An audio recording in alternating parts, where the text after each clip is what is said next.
Hi ladies, welcome back to the Hot and Healthy Hot Seat. Calorie tracking is an amazing tool, but it isn't the tool when it comes to weight loss and weight management. You guys know I love a good list, so I wanna share the 4 things that are like the most important things you could ever focus on when it comes to maintaining your weight without calorie tracking.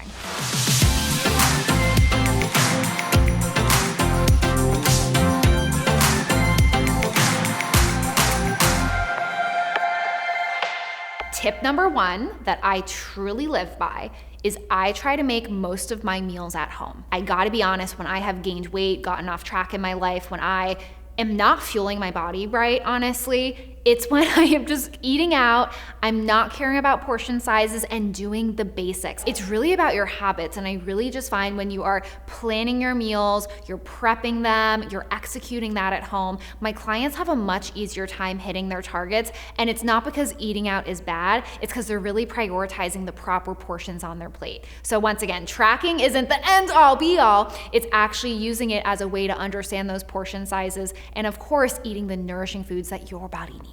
Tip number 2, which is something I'm actually thinking about today. How am I gonna do it? Because I'm filming and I have a call later tonight.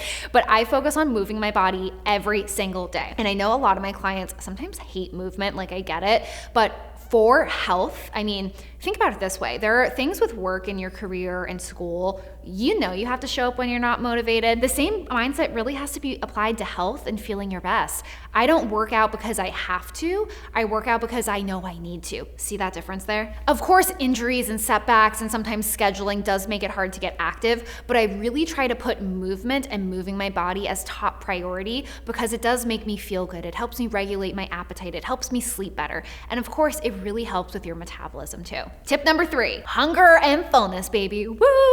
Whenever I eat without tracking my calories, and I recommend you do this too, even if you are tracking your calories to help you segue out of calorie tracking, you have to use your own body's cues. Tracking will never replicate a good old hunger and fullness that your body tells you. I mean, we have hormones in our body.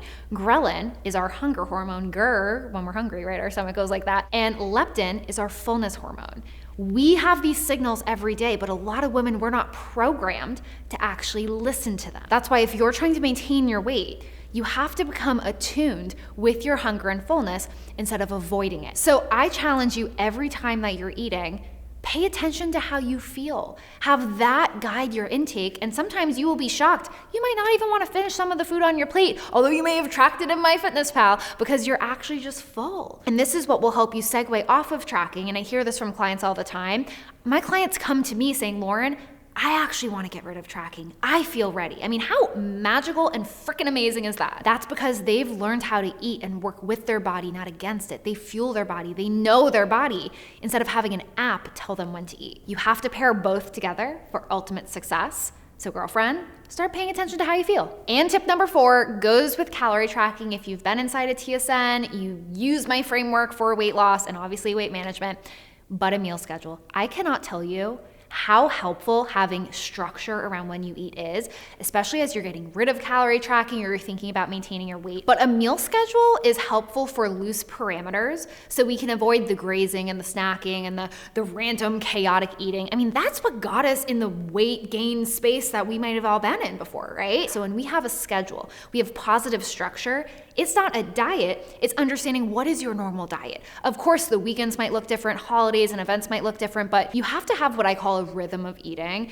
If you don't have a rhythm of eating, it's gonna be so flippin' hard to maintain all your progress. So if you're trying to get rid of calorie tracking, the biggest tip I can recommend you is think about that meal schedule, and it will help you with what I call the checks and balances. It will help you stay on track even if you're not actually actively entering your food choices. And there we have it. Those are the 4 tips to how to maintain your weight loss progress without calorie tracking. How amazing and iconic is that? If you liked this video, be sure to like and subscribe to my channel, and I will see you next time, girlfriend, in the Hot and Healthy Hot Seat.